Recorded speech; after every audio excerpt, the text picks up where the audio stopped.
পরকীয়ার শেষ পরিণতি কি হয় আসেন ভিডিওটি দেখে আসি। শিক্ষামূলক একটি ভিডিও, ভিডিওটি স্কিপ করবেন না। কয়টা কয়টা ওই দরকার পড়লে এই যে এমনি সারা জীবন তোমার পায়ের নিচে থাকবো, তারপরে তুমি আমার ছেড়ে দিও না। তোমার কি কানে কথা যায় না? কতবার কইছে আমার পাড়া সারো ছায়া মায়া দেখবো। বাসার না, আমি পা ছাড়বো না।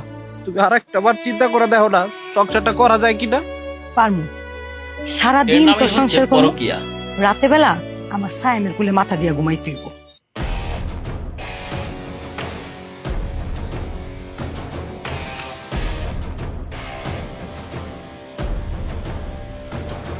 এটা তোমার ডিভোর্স লেটার। সায়াম তুমি আইসো? ভাই, ময়না আমার প্রথম শিখার ভালোবাসা। মতন অনেক কিছু আছে। আমি ময়নার অনেক ভালোবাসি। আপনি কোনোদিন ওরে কষ্ট দিয়েন না, ওরে যত্ন রাখেন।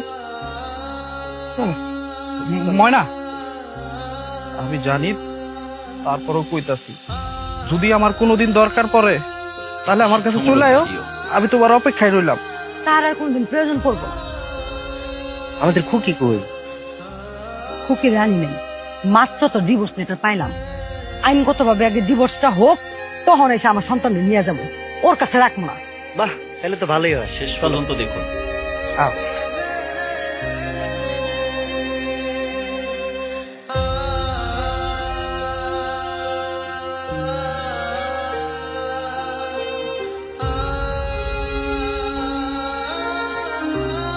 এটাই বাস্তবতা।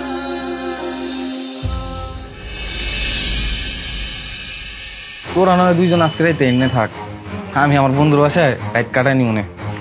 তাই না, এনে তোকে খাবারটা আছে, খাইয়া নিস। আমি আর এনে বেশিক্ষণ না থাকি, তোকে ডিস্টার্ব করে তো লাভ নেই। যাই।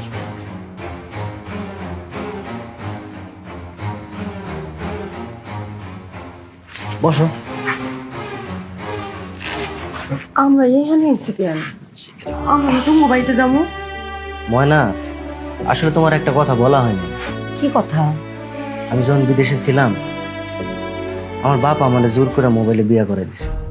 বাড়িতে আমার বউ আছে, বউটারে ডিভোর্স দিয়ে তারপরে তোমার এনে বাড়িতে উঠবো। কি কইতেছো তুমি সব? তোমার ঘরে বউ আছে মানে? তুমি তো এই কথা আমার আগে কও নাই।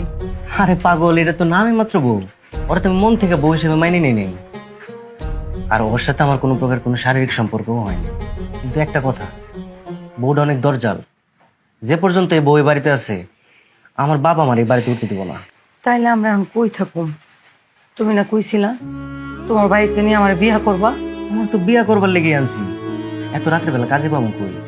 তাইলে আমরা এখন থাকবো কোথায়?